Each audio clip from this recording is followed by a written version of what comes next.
Hello everyone, and thank you for coming today to join our session on what is Malbec. So my name is Cara Powell. I am a business development manager for EMEA. So I am a certified educator. I'm certified to teach the Level 1 award in wine and the Level 2 award in wine. I've been working at WSET for 6 years across a couple of different departments, and I am also a diploma student. So I can really empathize with anyone who is listening to this and studying for any exam, any WSET exam or any other exam. So we have quite a short session today. We're going to try to keep it to around 20-25 minutes. And today's session is really going to be geared at a kind of beginner to verging onto intermediate level for you. So I'll do my best to kind of explain any of those buzzwords or any words that people might not be as familiar with. We don't have a lot of time, so there's quite a lot of content to cover, so I'll do my best to get through it quite quickly. There is also a Q&A box at the, I think, bottom of your screen. It should come up when you hit the ribbon. If you have any questions throughout the session, please put them in there, and I will try my best to answer those at the end of the session for you. So let's jump right into it. So what is Malbec? So Malbec is a black grape variety which is grown in a number of locations all across the world. So it originated in France, where it can still be found today, but it's probably best known for its position as the kind of black flagship grape variety of Argentina. So what is Malbec like? How is it different to other grape varieties? So Malbec wines are usually a deep ruby color, and they've got high levels of tannin. So this is because Malbec grapes have quite thick skins. So the thick skins result in both deep color and high tannins. So that drying sensation that you often experience on your tongue, on your gums, on the roof of your mouth, on your palate, when it really feels like it's all being kind of sucked dry and you have that sensation to just go like that after having some red wine, those are the tannins that you are tasting. If you're still really struggling, thinking, oh, well, I'm not sure whether I've had that, I don't really understand, there's a lot going on in my mouth when I'm tasting wine, what you should do is really just take a grape, peel off the skin, and just kind of chew on that skin a little bit and just see what happens in your mouth, and you will really feel those tannins all over your mouth, and you'll be able to distinguish a bit better between, you know, what's the grape and what's the tannin. So tannins can be really, really, really important in winemaking, and they're certainly very important when we're looking at Malbec-based wines. We want to make sure that these tannins are really kind of, you know, they're maximized, they're nice, they're pleasant, they're dealt with in the right way, so that the person drinking that wine isn't overwhelmed by very harsh tannins, but also, you know, they can taste them, they know that they're there, they're adding a bit of complexity to that wine. So the flavors that we associate with Malbec are typically your black fruits, mainly blackberry, black plum. So these flavors derive from the grape itself, and we refer to these as primary aromas. So other flavors which you might expect on some Malbecs are clove and vanilla. So these would indicate to us that the wine has seen oak at some point during that winemaking process. So the wine may either have been fermented in oak, or it will have been matured in some sort of oak vessel.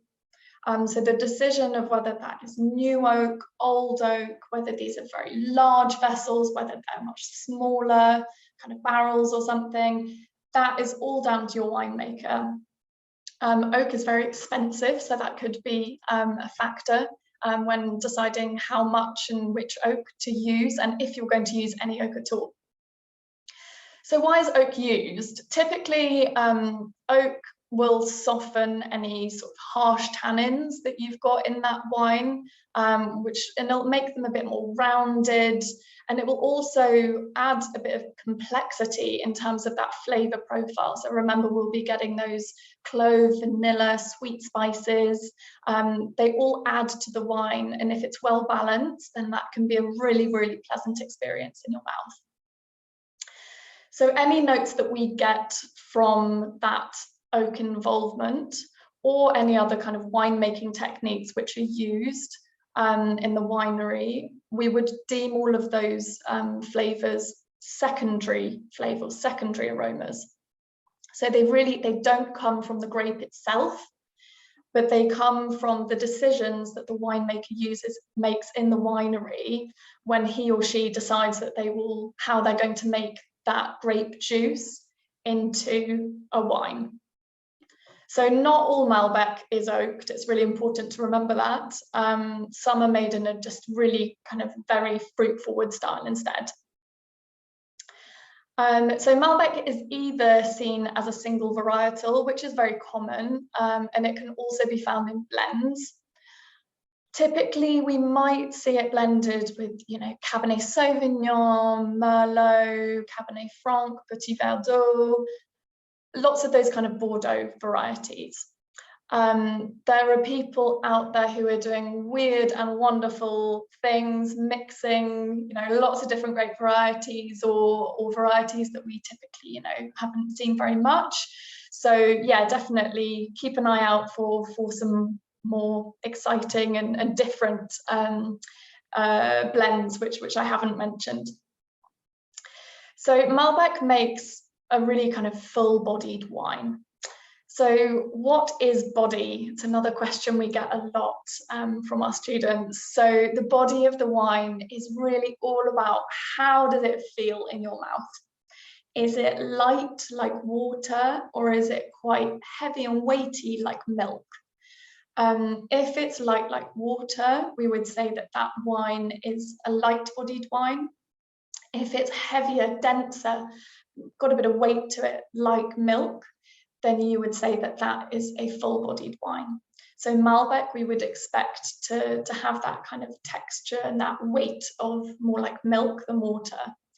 It's really important to say that that analogy of the water and the milk, it has nothing to do with flavor at all. We're not talking about dairy flavors or milky flavors. We're just talking about how it feels in your mouth. How heavy does it feel?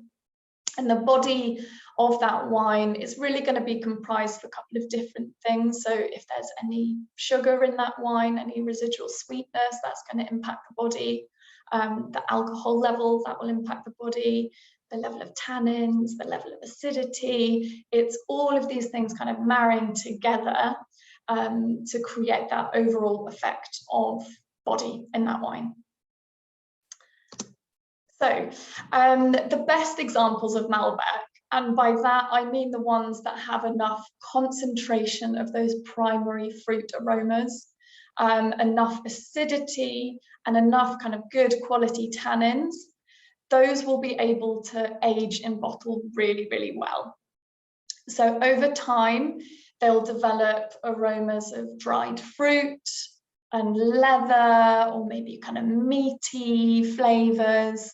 And those are really going to add to the complexity of the wine. And those flavors that are developed in the bottle after that final wine has been made, we refer to those as tertiary aromas. And yeah, that complexity that they can give a wine is absolutely fantastic. But it's really, worth mentioning that you can't just pick any old wine that you pick up in the supermarket and think, okay, great, it's a Malbec, I'm going to put it in my cellar and I'm going to age it.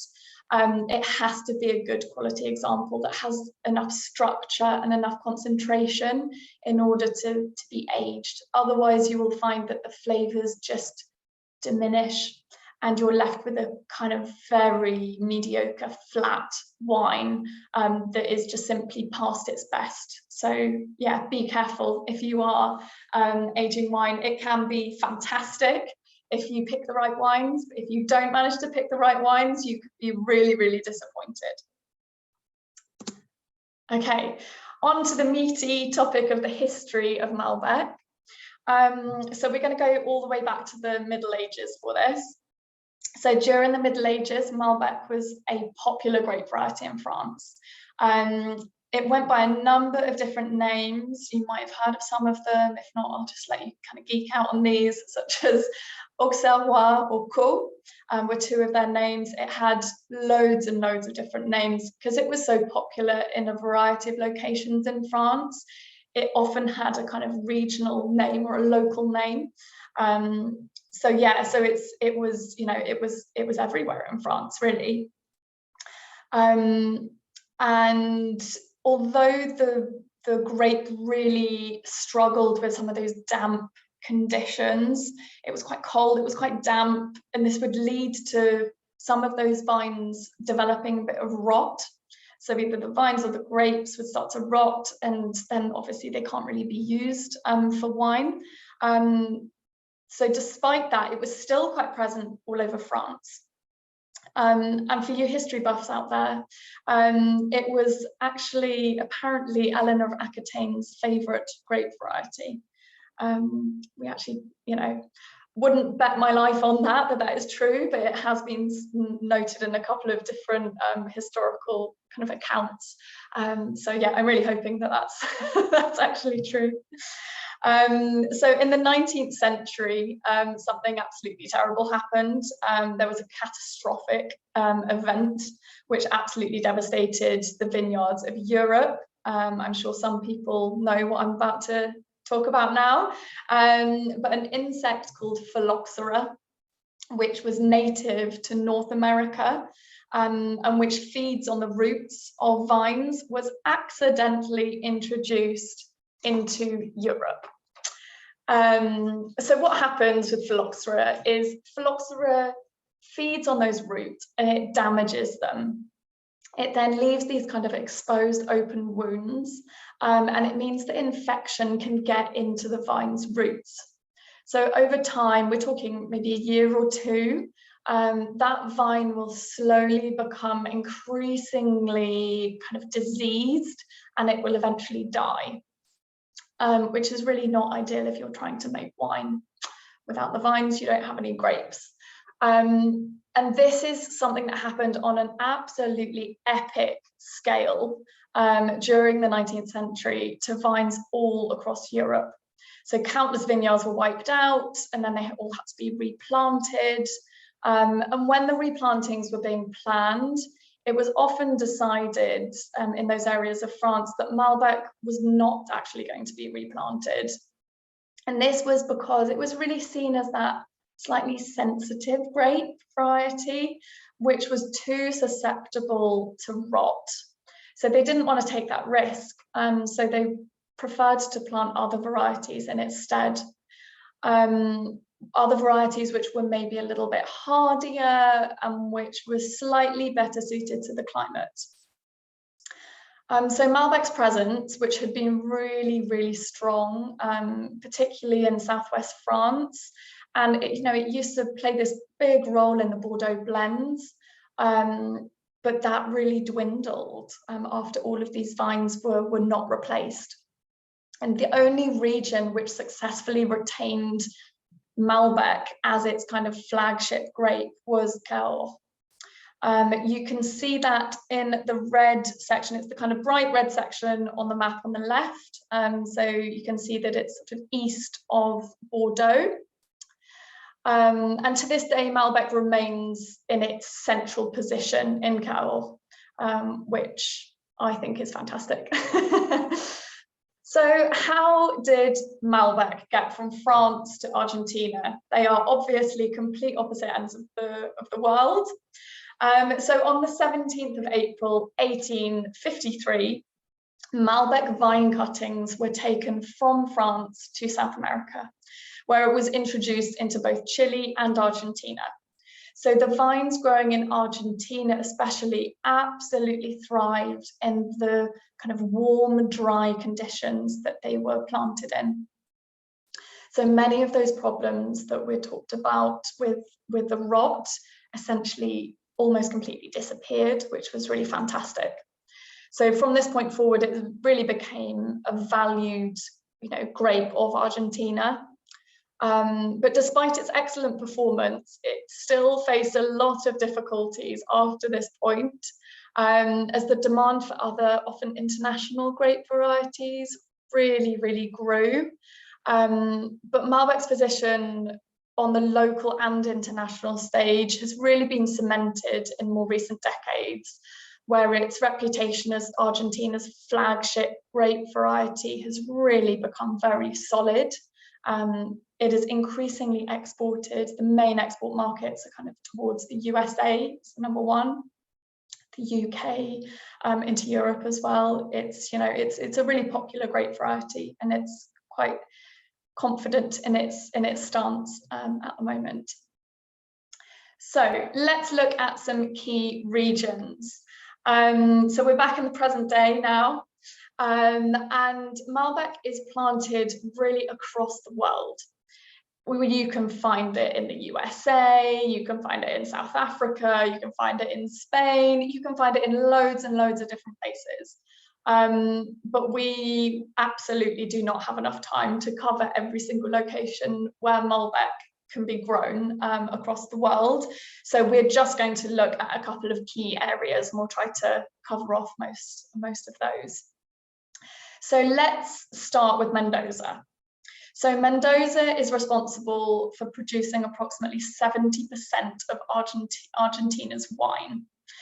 That's absolutely huge. So it's no surprise that we hear a lot about Mendoza, especially with Malbec. It's a really popular area. Mendoza can produce a real kind of range of different quality styles and grape styles of Malbec, and we will have a look at a couple of different ones here. So you will see northern and eastern Mendoza, which are shown in green and in yellow on the map. These places are best known for your kind of higher volume, inexpensive, easy drinking styles. Whereas in central Mendoza, which is shown, it's a bit smaller, it's shown in red on the map, it's got a much longer production history and is home to many of the most famous producers. So within central Mendoza, the Luján de Cuyo department in particular has a reputation for producing very fine Malbec. It is shown on the map, you'll just have to find the little arrow towards it. So this subregion lies at around 900 to 1,100 meters altitude, as it's located kind of in the foothills of the Andes, which are to the west. This altitude means that the grapes have a really long ripening season and an opportunity to develop some really nice black fruit flavors. The altitude also really helps those grapes to retain their acidity. This area is home to some very old Malbec vines, which it's really well known for. So old vines tend to produce less fruit, but the fruit that they do produce tends to be really highly concentrated, which can in turn help to produce great quality, very concentrated wines, which sell for quite a premium price. So these wines will be intense, they'll be soft, they'll be rounded, and they will be delicious. So the Uco Valley, which is shown in blue on your map, is also quite high up. You can see we are, almost in the Andes. We're in the foothills of the Andes here. And the wines produced here will typically be really elegant, they'll be refined. And in addition to those kind of blackberry and black plum aromas, you'll also get some floral notes. And that is because of that elevation. It just means that those aromas that develop in the grape that are slightly more delicate, more floral, they will have the chance to develop there as well. You can see in the picture on the right, you can see a vineyard there with the Andes in the background. Beautiful photo, love it. I'd actually quite like to be there right now and not stuck in London. So the southern province as well is probably worth mentioning because it is also shown on that map. So we're down in the purple section here. It doesn't have quite the same reputation as some of the other parts of Mendoza. And we see a lot of blending of grape varieties here. So again, possibly with those other Bordeaux varieties that we mentioned earlier. It's an area which also suffers really badly from hailstorms. So hail is something which affects the whole of the Mendoza region. And for me, coming from England, it took me a little while to understand why hail was such a big issue. To me, hailstones are like at the biggest, the size of a pea in England. I don't think you would get any bigger than that. So I was a bit confused when everyone started making such a big deal of hail. Oh yeah, the hailstorms in Mendoza are absolutely colossal. You have hailstones, larger than the size of golf balls that just fall continuously, and it is absolutely crazy. They can rip off branches of the vine, they can destroy any new shoots, they can break open the skins of grapes, which lets infection come in. It can be absolutely catastrophic, the devastation that they can make. So what producers can do, which is done quite a lot in Mendoza, is to they'll use nets to cover their vines. This doesn't block any sunlight for the vines, it's really good, but it does really protect them from those hailstorms. Okay, so if we move a bit outside of Mendoza, if we go north, we hit the kind of San Juan province, which is also an important area for Malbec, again with quite a range of qualities and styles being produced. And then if we go even further north of San Juan, we get to La Rioja province. Do not confuse this with La Rioja in Spain. It is not the same place. Obviously, we're in a different continent here. The way to tell the two apart on a label is that we often see the Argentinian one being called La Rioja Argentina on the label. So hopefully you should be able to just flip that around and just, have a little read at the back of the bottle, and you should be able to work out where that wine is from. So let's move across to France. Let's have a look at Cahors again. So while Argentinian Malbec is often quite fruit forward, it's quite approachable, Cahors is famous for a really different style of Malbec. Here we can expect high tannin, quite a lot of oak, intense dark berry fruit, cedar, and when matured, we get a lot of kind of leather and earth.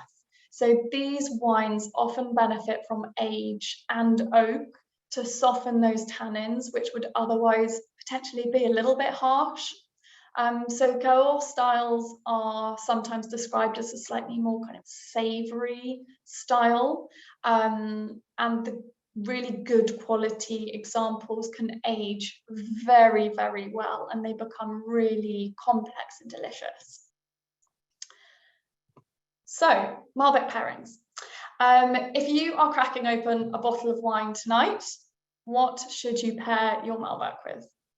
So, some suggestions from me. How about some blue cheese? So the high tannins, the full flavors, and the acidity of this wine means that it pairs really, really well with blue cheese. If you're not a fan of blue cheese, how about some lean red meat? Again, those high tannins, that intense fruit flavor, it will match the intensity of the red meat flavors. And neither the wine nor the meat are going to kind of overshadow each other. Any vegans out there? I've got something for you too. Some mushrooms. So mushrooms are what we class as kind of umami flavor. And I think it works really well because it brings out those savory notes in both the food and wine, and it can be absolutely delicious. To be honest, most savory dishes will probably go quite well with Malbec. I know that's a big generalization. What you really want to be doing is avoiding sweet things, because the sweetness of your food is going to make those high tannins really, really austere. It's going to make them quite bitter, and it may not be very pleasant at all for most people. Obviously, everyone has different taste buds, and some people like weird mixes. But yeah, we've got a lot of different things that will go really, really well with Malbec, and most of them are very salty. So thank you, everyone, for listening to me. It is now your chance to ask your questions. So I am just going to have a look at the Q&A box. Oh, here we go. Okay, first question, already answered that one, about what kind of food pairings. Let me just have a look at these. So why is Malbec better known from Argentina than France, where it originated? Is it fair to say that Argentina expresses it better? Oh, meaty question, I like it. Why is Malbec better known from Argentina? I think that it is purely on the vast scale that it's grown in Argentina. It's really seen as that flagship variety. I think it's really clear from the labeling what you are drinking. It can be quite a kind of consistent grape variety, in that if someone who doesn't know that much about wine, they might not know that Cahors is Malbec. They might not have any idea what that's going to taste like. Whereas if they can see Malbec on the label, Mendoza Malbec, they might go for that one. I think certainly some of the popularity of the kind of more bulk wine is definitely down to that clarity of labeling, consistency of product. I think that that question about, is it a better expression? I would say neither are better than the other. They're just two very, very different styles. And it's a brilliant example of how your kind of environment and how you make the wine can be so, you can take the same grape variety and it can be completely different when it's grown in one place than when it's grown in another. You know, you've got a slightly different climate, you've got different aspects, you've got different exposure to sun. Is the sunlight stronger? Is it weaker? How are they going to deal with that wine? They are just two completely separate styles, and far be it from me to say which one is better or worse. I hope I've successfully wiggled out of that question there. So, let me just have a look.